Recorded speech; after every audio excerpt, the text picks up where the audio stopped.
Neyveli lignite corporation அவர்கள் கொடுத்த பதில் சொல்லியிருக்கிறாங்க.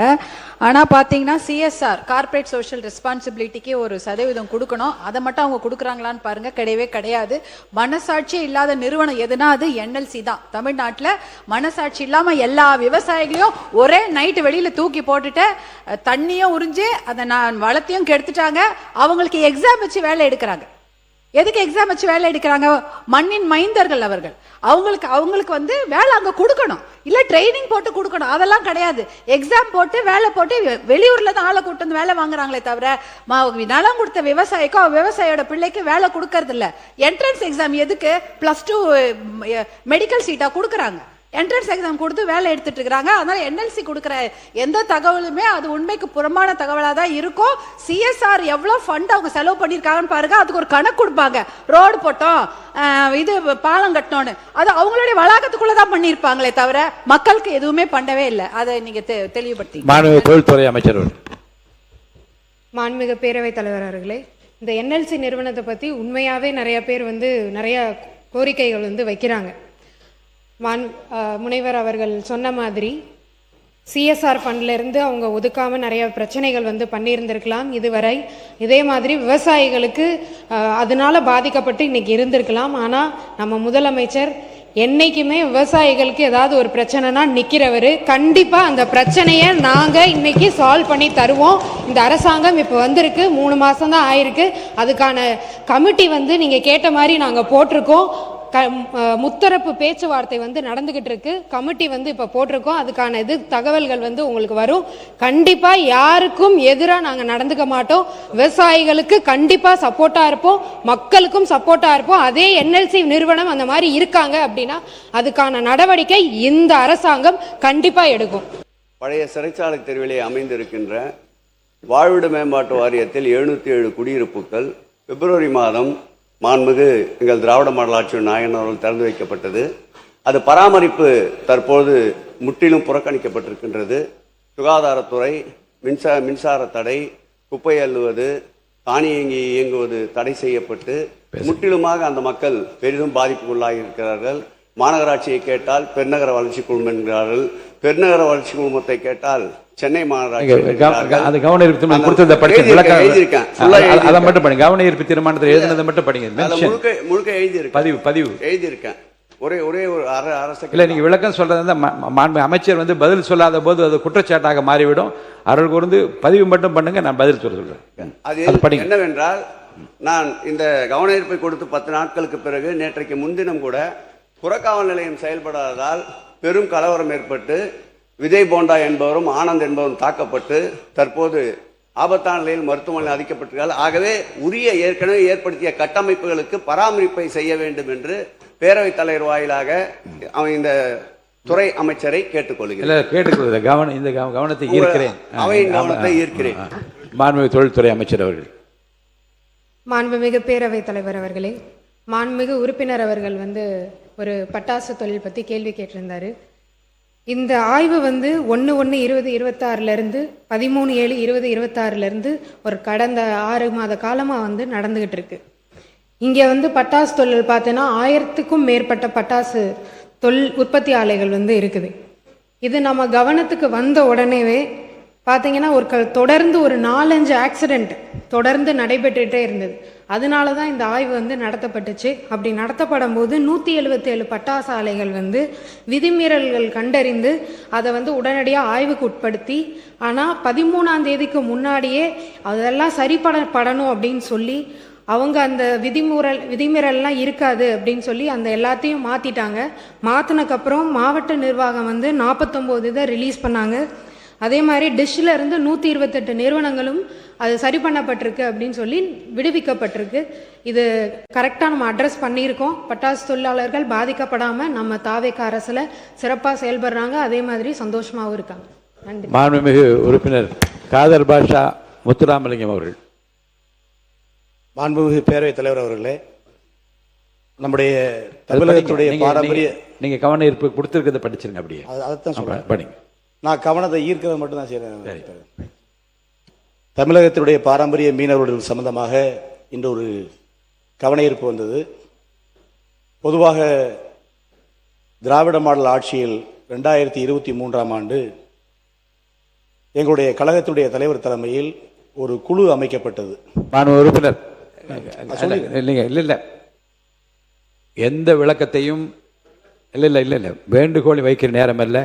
கீழ்கண்ட பொருள் குறித்து நான் கவனம் ஈர்ப்பு தீர்மானம் கொடுத்துருக்கேன்னு படிச்சுட்டு அதை படிங்க. நீங்கள் என்ன கொடுத்தீங்களோ அதை மட்டும் படிங்க. நம்முடைய தமிழக பாரம்பரிய மீனவர்கள் அண்டை நாடுகள் மூலமாக பாதிக்கப்படுகிறார்கள். அது சம்பந்தமாக ஒரு கவனத்தை ஈர்த்திருக்கிறேன். நான் ஒரு சொல்யூஷன் அரசுக்கு சொல்றேன். அது என்னன்னு இல்ல அப்புறமா இல்ல மாண்புமிகு அமைச்சர் வந்து பதில் சொன்ன பிறகு நீங்க சொல்யூஷன் சொல்லலாம், கருத்துக்கள் சொல்லலாம், வினாக்கள் எழுப்பலாம். அதுக்கு நான் அனுமதி அளிக்கிறேன். மாண்புமிகு கோவை செழியன் அவர்கள். மாண்புமிகு பேரவைத் தலைவர் அவர்களே, மலேசிய தேசிய பல்கலைக்கழகத்தில் PhD 2ஆம் ஆண்டு படித்த ஒரு ஆராய்ச்சி மாணவர் திரு பாரதிதாசன் என்பவர் அம்பேத்கர் அயலக உயர்கல்வி திட்டத்தின் உதவித்தொகை கிடைக்கவில்லை என பேசியது சமூக வலைதளங்களில் வெளிவந்திருக்கிற சூழலில், அம்பேத்கர் அயலக உயர்கல்வி திட்டத்தின் கீழ் வெளிநாட்டில் படிக்கும் மாணவர்களுக்கு உரிய நேரத்தில் இந்த உதவித்தொகை வழங்கப்படுகிறதா என்பதை அரசின் கவனத்துக்கு ஈர்த்து அமர்கிறேன். நன்றி. மாண்புமிகு மீன்வளத்துறை அமைச்சர், மாண்புமிகு சமூகநலத்துறை அமைச்சர் பேசியிருக்கேன். மாண்புமிகு சமூகநலத்துறை அமைச்சர் பதில் சொல்லுங்க.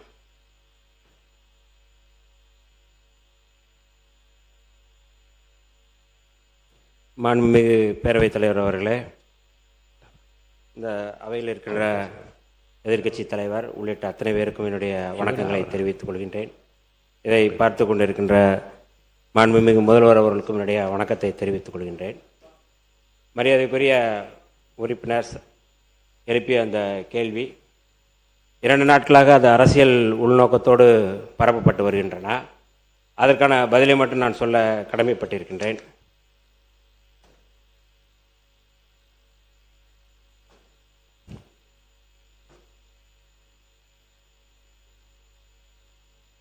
மலேசியாவில் முனைவர் பட்ட ஆய்வு மேற்கொண்டு வரும்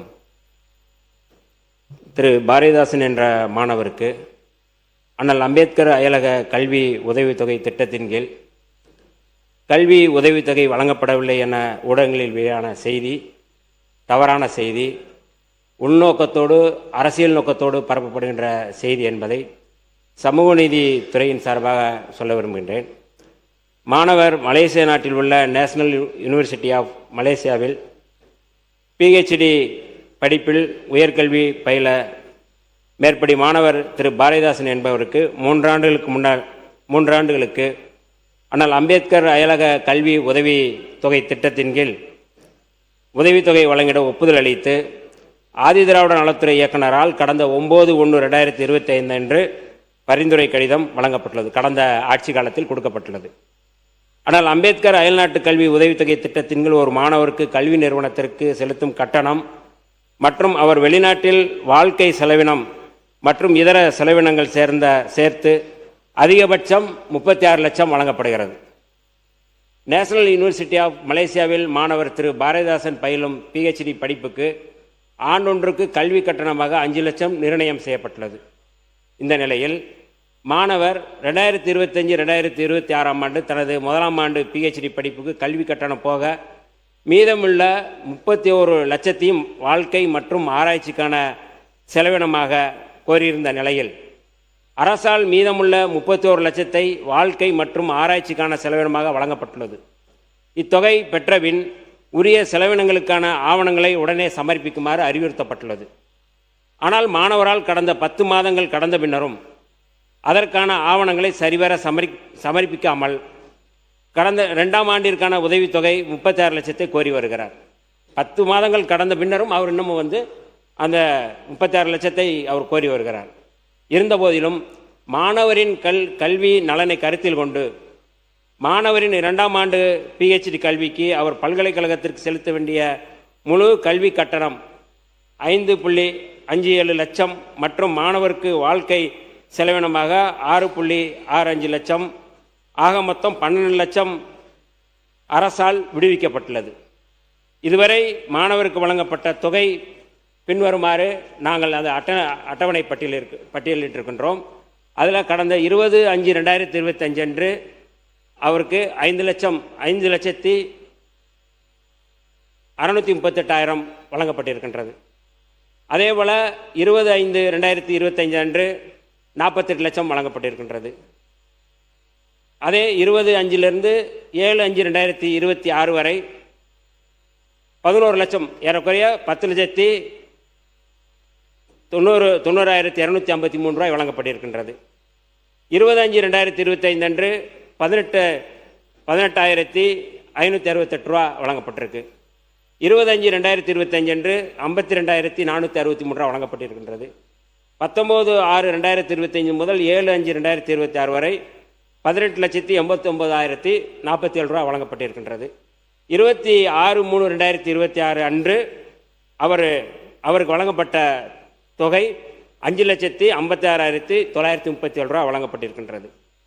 7/5/2026 அன்று அவருக்கு வழங்கப்பட்ட தொகை 6,65,160 ரூபாய், மொத்தம் 48,22,097 ரூபாய் அந்த மாணவருக்கு வழங்கப்பட்டிருக்கின்றது.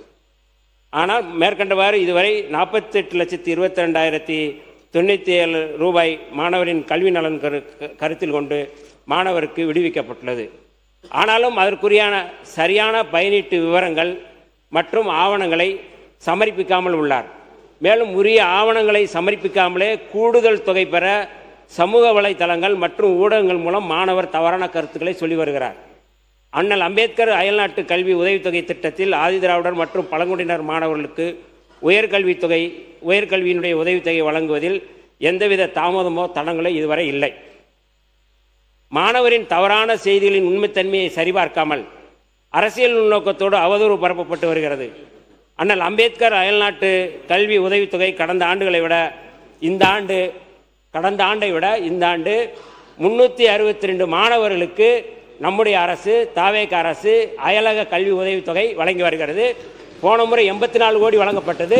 இந்த முறை 131 கோடி ரூபாய் இதுவரை வழங்காத வரலாற்று சாதனையாக இந்த 131 கோடி ரூபாய் வழங்கப்பட்டிருக்குது. இதை பொறுக்காமல் இன்றைக்கு அவருடைய தவறான செய்தியை வைத்துக்கொண்டு அரசியல் உள்நோக்கத்தோடு பரப்புவது தவறானது, சரியானதல்ல என்பதை மட்டும் இந்த இடத்தில் சொல்லி எனக்கு வாய்ப்பளித்ததுக்கு நன்றி. மாண்புமிகு அமைச்சர் மாண்புமிகு அமைச்சர் அவர்கள் 55 விதியின் கீழ் ஈர்க்கப்பட்ட இந்த கவன ஈர்ப்பு தீர்மானத்திற்கு விளக்கமாக பதில் சொல்லியிருக்கிறார். இதை கவன ஈர்ப்பு தீர்மானமாக கொண்டு வந்த மாண்பு உறுப்பினர் கோவி செழியன் அவர்களுக்கு வினா எழுப்ப நான் அனுமதி அளிக்கின்றேன். இது குறித்து ஏதேனும் வினா எழுந்தால் நீங்கள் எழுப்பலாம்.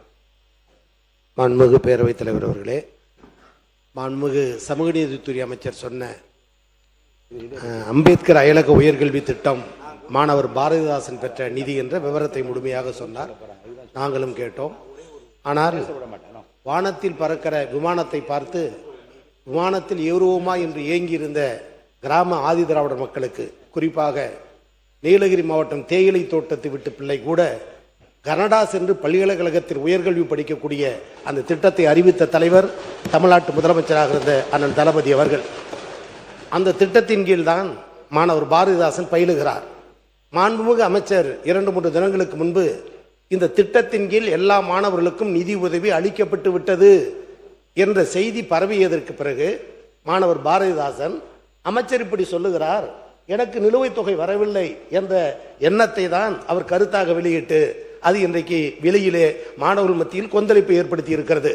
மாண்புமிகு அமைச்சர் இந்த தேதியில் இத்தனை லட்சம், இந்த தேதியில் இந்த லட்சம் என்று சொன்ன அனைத்து நிதி உதவியும் கடந்த திராவிட மாடல் நாயகன் தளபதி மு.க. ஸ்டாலின் ஆட்சியில் பாரதிதாசனுக்கு வழங்கப்பட்டது உண்மை. மாறாக மாணவர் கருத்து தெரிவித்ததற்கு பிறகு நிதி ஒதுக்கீடு தாவேக அரசு செய்திருக்கிறதா என்பதை மாண்புமிகு அமைச்சர் தெரிவித்தால் அது மாணவர்கள் மத்தியில், குறிப்பாக ஆதிதிராவிடர் மாணவர்கள் மத்தியில் இருக்கிற ஐயத்தை போக்கும் என சொல்லி எல்லாவற்றிற்கும் பிதாமகன் தளபதி மு.க. ஸ்டாலின் என்பதை பதிவு செய்து அமர்கிறேன். அமைச்சர். மாண்புமிகு உறுப்பினர் நம்முடைய கோவி செழியன் அவர்கள், முன்னாள் உயர்கல்வித்துறை அமைச்சர் அவர்கள் பேசியிருப்பது என்பது யாரும் மறுக்கவில்லை. யாரும் நாங்கள் புள்ளி விவரங்களில் கடந்த ஆண்டு தான் அவருக்கு கொடுக்கப்பட்டிருக்கிறது என்பதை நான் சொல்லியிருக்கேன். படிச்சாச்சு. அதை நான் படிச்சிருக்கிறேன். இந்த யாரும் குறுக்க பேசாதீங்க. கடந்த 7/5/2026 கடைசியாக வழங்கப்பட்ட தொகையும் நான் சொல்லியிருக்கின்றேன். இதில் நாங்கள் சொல்ல வந்தது என்னென்றால், கடந்த முறை 500 பேர் விண்ணப்பம் செய்தார்கள். ஆனால் கடந்த அரசு வழங்கியிருக்கின்ற எண்ணிக்கை அப்படிங்கிறது குறைவானது அப்படிங்கிறது அடிப்படையில் நம்ம அதை சொன்னோம். மொத்தம் கடந்த முறை வழங்கி இருக்கின்ற அந்த எண்ணிக்கையை விட இந்த முறை 3 மடங்கு நாங்கள் அதிகமாக கொடுத்திருக்கிறோம். குறிப்பாக நான் இந்த துறைக்கு வந்த பிறகு விண்ணப்பம் செய்த அத்தனை மாணவர்களுக்கும், அயலகம் படிக்கக்கூடிய அத்தனை மாணவர்களுக்கும் அவர்கள் என்ன எலிஜிபிள் இருக்கோ அந்த எலிஜிபிள் அடிப்படையில் உடனே வழங்க வேண்டும் என்று கோரிக்கை வைத்திருந்தேன். மாண்புமிகு முதல்வர் அவர்களிடம் நாங்கள் கோரிக்கை வைத்திருந்தோம். ஆனால் அதற்கான நிதி இல்லை. போன முறை 84 கோடி வழங்கினாங்க. இந்த முறை கூடுதலாக வழங்க முடியாது என்று சொன்னபோது மரியாதைக்குரிய ஃபைனான்ஸ் மினிஸ்டர் இன்னைக்கு இப்போ வரல, அவரோடு நாங்கள் உரையாடி அதற்கு பிறகு ஃபைனான்ஸ் செக்ரட்டரியோடு பேசி அதற்கு பிறகு மாண்புமிகு முதல்வர் அவரிடம் சொன்னபோது முதல்வர் அவர்கள் சொன்னார்கள், அயல்நாட்டில் படிக்கக்கூடிய இந்த மாணவர்கள் எந்த சூழ்நிலையிலும் அவர்கள் தடைபடக்கூடாது, அத்தனை மாணவர்களும் அவர்கள் வெளிநாட்டுக்கு சென்று படிக்க வேண்டும் என்று வழிகாட்டி இருக்கிறார்கள்.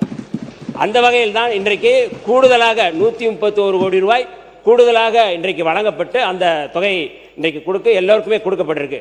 அதில் மாண்புமிகு உறுப்பினர் அவர்கள் சொன்னதை போல நிறைய அதில் விசா பிரச்சனை இருக்குது அப்படிங்கிறத நிறைய மாணவர்கள் கவனத்தில் கொண்டார்கள்.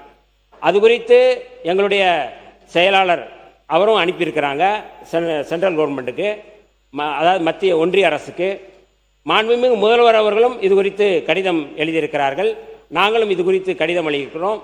யூகே அந்த நாட்டுக்கு போவதற்கான விசாவில் பிரச்சனை இருக்குது, அதை சரி செய்ய வேண்டும் என்று நாங்கள் கோரிக்கை வைத்திருக்கின்றோம். ஆகவே எந்த விதமான குழப்பமும் இல்லை, எந்த விதமான பதற்றமும் இல்லை.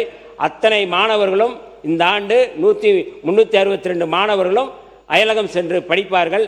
தவறான செய்திகளை பரப்பக்கூடாது என்பதற்காக அந்த செய்தியை நான் சொன்னேன்.